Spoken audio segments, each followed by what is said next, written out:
Welcome! In front of me I have Realme Watch 3 Pro and I'm gonna show you how to unpair this watch from the Android phone. First, we need to open the Realme Link application on the phone that is paired with our watch. So let's open the application.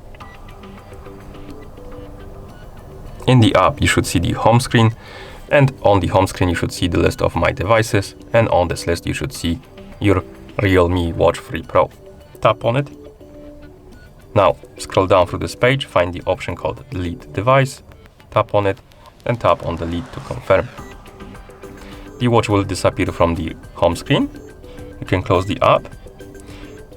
Also, you can open the quick panel by swiping up or rather down from the top of the screen, then press and hold on the Bluetooth icon to open the connected devices and check if here you see the Realme 3 Pro on the list of previously connected devices. As you can see, it's not here, but if it was on your device, you can tap on the settings icon next to it, tap on Forget Device, and tap on Forget Device to disconnect it. But it's not here, so we can close the settings. Also, the watch will reset itself to the factory default settings after you unpair it from your phone. So you should see the list of languages after a couple of seconds. And that's how you unpair this watch from the Android phone. Thank you for watching. If you found this video helpful, please consider subscribing to our channel and leaving the like on the video.